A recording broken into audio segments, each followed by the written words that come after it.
नमस्कार मित्रों, मैं हूं अन्नपूर्णा वाजपेयी। नए कदम विद अन्नपूर्णा वाजपेयी में आप सबके सामने आज लेकर के आई हूँ।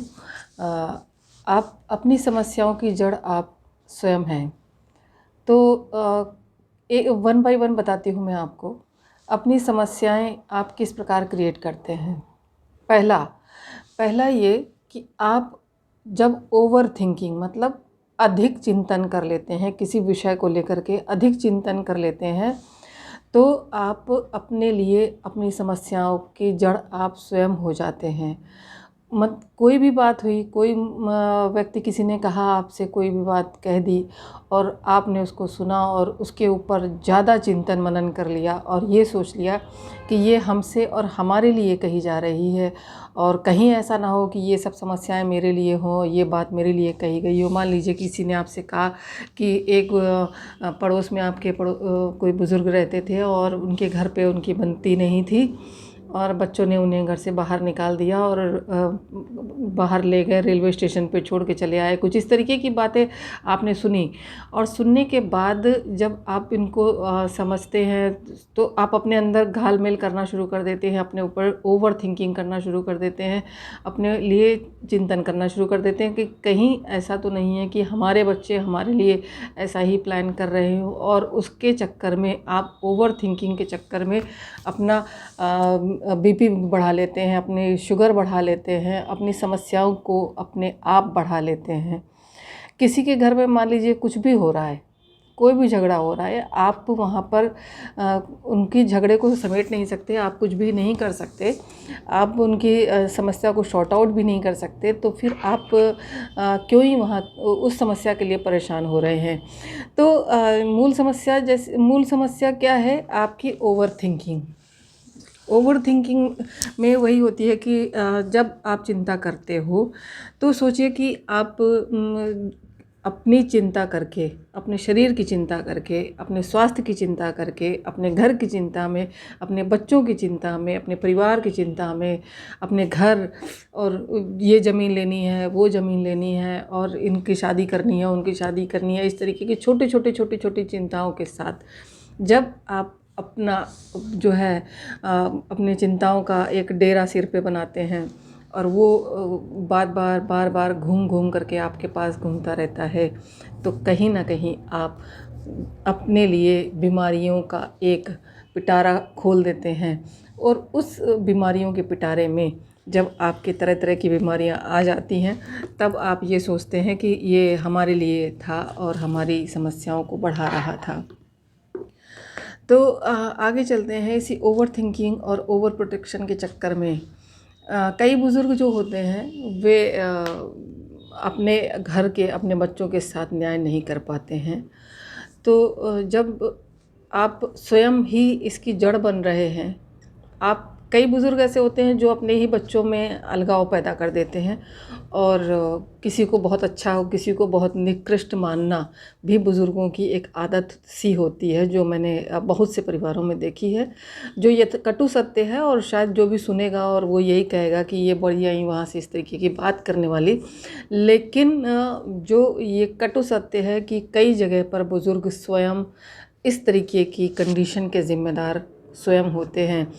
आपको किसी का काम बहुत अच्छा लगा या किसी ने आपके साथ चापलूसी भरे दो चार बोल दिए, तो आपने सोचा कि ये व्यक्ति हमारा बहुत बड़ा हितैषी है और आप उसके ही फेवर में बोलना शुरू कर देते हैं, बिना ये सोचे समझे कि ये व्यक्ति 2-4 दिन के लिए हमारे साथ है और कल को ये हमारे साथ नहीं होगा, तो जो सेवा कर रहा था पहले से हमारी, वो ही हमारे साथ 24 घंटे रहने वाला है और मैं उसके साथ न्याय नहीं कर रहा हूँ या नहीं कर रही हूँ। जो भी वो बुज़ुर्ग वहाँ पर उपस्थित होते हैं, ये उनको सोचने वाली बात होती है। तो अब यहाँ पर आपको समझना ही होगा ये बात कि मान लीजिए ऐसे अब हम ये देखते हैं कि बहुत सी समस्याओं के कारण बहुत से बुज़ुर्ग अपने घरों से बाहर हो गए हैं। तो कुछ तो बच्चे हैं गड़बड़, जिन्होंने बाहर निकाला, जो उनको नहीं सेवा कर पाए और संवेदनहीन हो गए और उनको बाहर निकाल दिया और वृद्धाश्रम में छोड़ आए किन्हीं कारणोंवश। और कुछ बुज़ुर्ग जिम्मेदार होते हैं अपनी इस दशा के क्योंकि क्या होता है, जब आप बच्चों के साथ दुराव पैदा करते हैं, बच्चों में आप अलगाव पैदा करते हैं, अपने आप बच्चों में आप स्वयं एक अच्छा और दूसरा बुरा ये वाली बात डालते हैं, आप स्वयं बच्चों के अंदर अच्छाई नहीं देखते हैं, आप स्वयं अपने आप को उपेक्षित महसूस करना शुरू कर देते हैं किसी और को देख कर के जो बुज़ुर्ग उपेक्षित होता है। और उसको एटीट्यूड में भी आप अपना एटीट्यूड भी नहीं अपना चेंज करना चाहते। जो मान लीजिए आप 30 साल की उम्र में थे, 40 साल की उम्र में थे और आज आप मान लीजिए 70, 80, 90 की उम्र में आ गए हैं, तो आप उसी एटीट्यूड में आप जीना चाहते हो जिस एटीट्यूड में आप कल 50 साल की उम्र में थे या 40 साल की उम्र में थे।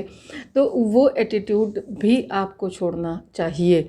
ये मतलब मैं उन सभी बुज़ुर्गों से कहना चाहती हूँ। हालांकि मैं इतना बड़ा खुद को नहीं मानती हूँ कि मैं उनको ये बोलूँ, परंतु अगर मेरी एक भी बात उन तक पहुँचती है और वे इस चीज़ को समझते हैं, तो मैं समझूंगी कि मैं शायद सफल रही हूँ अपनी बात कहने में। क्योंकि कहीं ना कहीं बुज़ुर्ग स्वयं जिम्मेदार होते हैं, अपनी इस दुर्गति के जिम्मेदार स्वयं वही बन जाते हैं।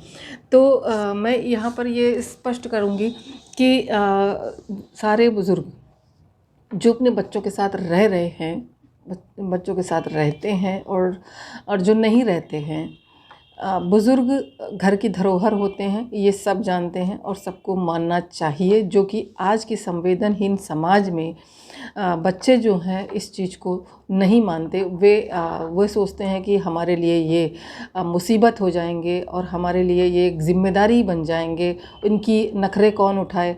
तो कल को जब वे आपके नखरे उठा रहे थे तो वे बहुत अच्छे थे और आज आप उनके नखरे उठा लीजिएगा तो आपका अपमान हो जाएगा, आपकी बेइज्जती हो जाएगी। आप में इतनी क्षमता नहीं है कि आप अपने उन बुज़ुर्गों के नखरे उठा पाएँ, क्योंकि आपके अंदर संवेदनहीन हो चुके हैं, आपके अंदर से संवेदनता ख़त्म हो चुकी है।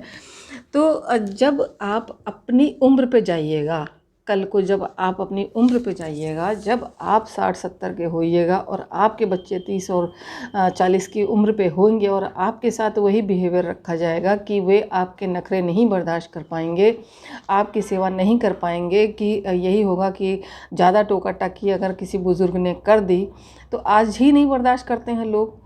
और आगे चल के जैसा समय आता जा रहा है, मैं ये देख रही हूँ कि आगे चल के जो बच्चे आज माता पिता की नहीं सुनते, वो दादी बाबा की क्या सुनेंगे। और वही जा कर के बच्चे जब कल जो है अपने माता पिता को अपने साथ रखेंगे तो वे यही कहेंगे कि हम इनको नहीं रख सकते, और तब जो वृद्धाश्रमों की बाढ़ आ रही है और भी ज़्यादा बढ़ जाएंगे। जबकि इन बच्चों को आपके द्वारा उनके दिमाग में ये डाला जाना चाहिए कि बुज़ुर्ग हमारे घर की धरोहर हैं और इनकी देखभाल उसी तरीके से करनी चाहिए जिस प्रकार की हमने अपने बच्चों की जिस प्रकार बच्चों की देखभाल की जाती है, या हम कोई जानवर पाल लेते हैं उसकी देखभाल करते हैं। आजकल के बच्चे कुत्ता बिल्ली पालने में ज़्यादा मतलब इंटरेस्टेड रहते हैं, उनकी सेवा कर लेंगे, उनको बिस्तर पे बिठा लेंगे, उनको रज़ाई में सुलाएंगे, सब कुछ करेंगे, लेकिन अपने दादी बाबा नानी नाना के साथ उन्हें कोई लगाव नहीं होता। नानी नाना के साथ तो फिर भी हो जाता है, क्योंकि जैसा माएँ कहती हैं कि नानी नाना से तो प्रेम करो पर दादी दादा से प्रेम मत करो। ये कटु सत्य है और ये औरतें माने या ना माने, लेकिन ये एक कटु सत्य है, क्योंकि वे दादी दादा के साथ अपने बच्चों को जुड़ने नहीं देती। ये महिलाएं ऐसा कर रही हैं और जो कि ये सरासर गलत है, और इसी का खामियाजा आज औरतें भुगत रही हैं। और आगे जब वे उस उम्र पे पहुंचेंगी, उनके लड़कों के साथ जब उनकी शादियां होंगी, बहुएं आ जाएंगी, तो उनके साथ भी यही होने वाला है। ये निश्चित मान के चलिए। जब आज अपने बच्चों को आप ये नहीं सिखा पा रही हैं कि दादी दादा को साथ में रखो, दादी दादा का मान सम्मान करो, दादी दादा की सेवा करो। यदि आप एक दिन की बात नहीं होती, एक दिन आप दिखावा कर लीजिए, 4 दिन दिखावा कर लीजिए, ये दिखावा करने की ज़रूरत नहीं होती। ये दादी दादा और ये बुज़ुर्गों का सम्मान एक दिन का खेल नहीं होता। आपको पूरे समय ये चीज़ देखना पड़ेगा कि हमारे बच्चों में कहीं ये गलत संस्कार ना आ रहे हो कि वे बुज़ुर्गों का अपमान कर रहे हो। कहीं ना कहीं हमारे द्वारा तो नहीं हो रहा है, हम तो नहीं उनका अपमान कर रहे। ये चीज़ आपके दिमाग में आनी चाहिए, आपके दिमाग में जानी चाहिए। और ये जो आज इस तरीके की घटनाएं होने लग गई हैं, उसके पीछे भी कहीं ना कहीं आप स्वयं जिम्मेदार हैं, माताएं जिम्मेदार हैं। यदि माता, हमेशा कहा ही जाता है कि अच्छा बच्चा निकल गया तो माता को कोई क्रेडिट नहीं देता, बच्चा गलत निकल गया तो माता को क्रेडिट दिया जाता है, दोष दिया जाता है। उसका कारण यही है, क्योंकि आप ही होती हैं उसको अच्छा बताने के लिए और आप ही होती हैं उसको गलत बताने के लिए। अगर आपने किसी के साथ बच्चों में दुराव पैदा करने की कोशिश की, चाहे वो माता हो चाहे वो पिता हो, सब दोनों की जिम्मेदारी एक सी है, कोई एक व्यक्ति जिम्मेदार नहीं होता। बच्चा गड़बड़ निकला तो आपकी भी जिम्मेदारी है और पिता की भी जिम्मेदारी है, दोनों की जिम्मेदारी है। और बच्चा सही निकला तो भी दोनों की जिम्मेदारी है। अच्छी बात है बच्चा सही निकल गया, लेकिन आप जो 24 घंटे बच्चे के साथ रहती हैं तो बच्चे के अंदर ये संस्कार डालिए। जो महिलाएं जॉब पे जाती हैं वे महिलाएं भी अपने घर में दादी बाबा को अपने साथ रखें।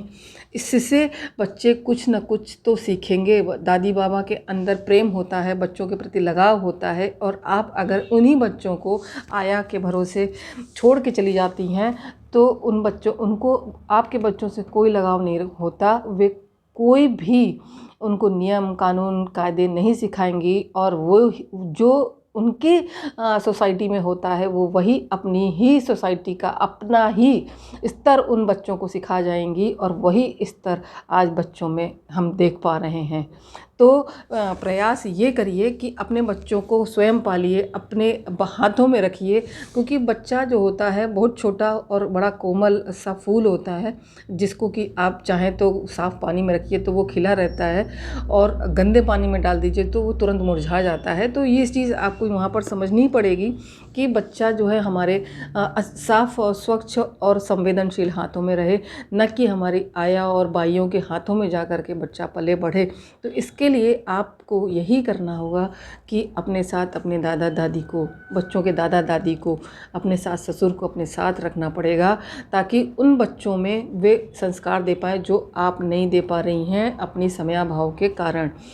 तो कोशिश ये करिए कि दादी बाबा के साथ में बच्चों को रखिए, क्योंकि वे उन्हें संवेदना सिखा पाएंगे, उन्हें प्यार सिखा पाएंगे, उन्हें एक दूसरे से जुड़ना सिखा पाएंगे। आप भी दादी बाबा के साथ प्रेम का व्यवहार रखिए।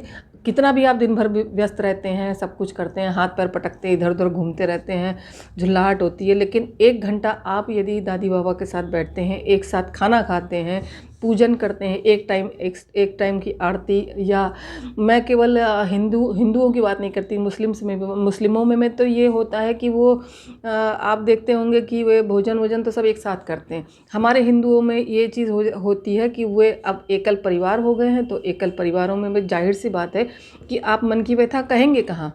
मन की व्यथा करने के लिए आपके पास कोई नहीं है। मैंने पिछले एपिसोड में ये बताया था कि जब आप रिश्तों की भाषा आप नहीं समझेंगे तो दूसरों को क्या समझाइएगा, और आगे चल के जब आपको ज़रूरत पड़ेगी तो किसके कंधे पे सर रख के आप रोइएगा। तो यही चीज़ यहाँ पर मैं आज फिर से कह रही हूँ कि अगर आप रिश्तों में जुड़ना, रिश्तों की अहमियत अपने बच्चों को नहीं बताते हैं तो एक दिन आपको भी उसी कंडीशन से गुजरना पड़ेगा, और उसी कंडीशन में आ कर के आपको भी रोना पड़ेगा। तो इसी के साथ मैं अपनी बात ख़त्म करूँगी। अगले एपिसोड में इसके साथ इसी को एक्सटेंड करूँगी, आगे बढ़ाऊँगी, और किस प्रकार आगे प्रतिकूलता में आप किस प्रकार खुश रहें मैं आपके साथ डिस्कस करूँगी। और अगर आपको मेरा वीडियो अच्छा लगता हो तो ज़रूर से शेयर करिएगा लोगों के साथ में, और कमेंट करिएगा, लाइक करिएगा, और लोगों के साथ शेयर करते रहिएगा। और कमेंट करेंगे तो मुझे बहुत अच्छा लगेगा कि मेरा बोलना आप लोगों को पसंद आ रहा है, कहीं ना कहीं आप लोगों को फ़ायदेमंद होगा। तो एक बार फिर से मैं यही कहूँगी कि बुज़ुर्गों का सम्मान करते हुए, अपने बच्चों को रिश्तों की अहमियत समझाते हुए आप सब यदि रिश्तों को आगे बढ़ाएंगे तो आपके लिए अच्छा होगा। और इसी के साथ मैं अपनी बात को ख़त्म करती हूँ और नमस्कार साथियों, फिर मिलेंगे, बाय बाय।